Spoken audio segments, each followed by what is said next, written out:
ప్రియమైన పాఠకులకు యేసుక్రీస్తు నామంలో శుభవందనములు తెలియజేసుకొనుచున్నాను.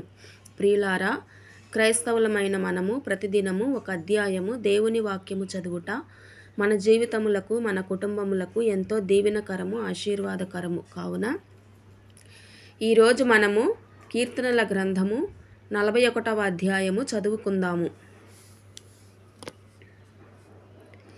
బీదలను కటాక్షించువాడు ధన్యుడు. ఆపత్కాలమందు యెహోవా వానిని తప్పించును.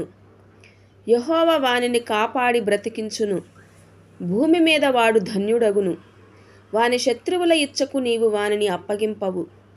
రోగశయ్య మీద యెహోవా వానిని ఆదరించును. రోగము కలుగగా నీవే వానిని స్వస్థపరచుదువు. యెహోవా, నీ దృష్టి ఎదుట నేను పాపము చేసి ఉన్నాను.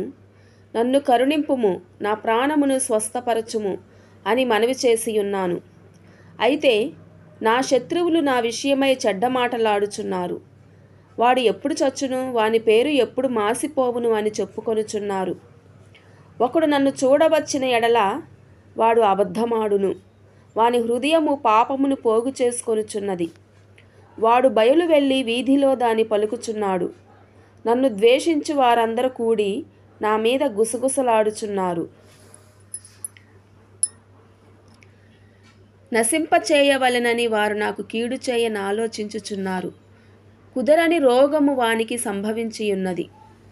వాడు ఈ పడక విడిచి తిరిగి లేవడని చెప్పుకొనుచున్నారు. నేను నమ్ముకొనిన నా విహితుడు నా ఇంట భోజనము చేసినవాడు నన్ను తన్నుటకై తన మడిమెనెత్తెను. యెహోవా, నన్ను కరుణించి లేవనెత్తుము. అప్పుడు నేను వారికి ప్రతీకారము చేసెదను. నా శత్రువు నా మీద ఉల్లసింపక ఉండుట చూడగా నేను నీకు ఇష్టుడనని తెలియనాయను. నా యథార్థతను బట్టి నీవు నన్ను ఉద్ధరించుచున్నావు. నీ సన్నిధిని నిత్యము నన్ను నిలువబెట్టుదువు. ఇశ్రాయేలు దేవుడైన యెహోవా శాశ్వత కాలము నుండి శాశ్వత కాలము వరకు స్తుతింపబడునుగాక. Amen, amen. దేవుడు ఈ వాక్యమును దీవించునుగాక. ఆమెన్. ప్రియమైన పాఠకులందరూ కూడాను ఈ వాక్యము మీకు నచ్చినట్లయితే ఈ ఛానల్ను సబ్స్క్రైబ్ చేసుకొని లైక్ చేయమని కోరుచున్నాను.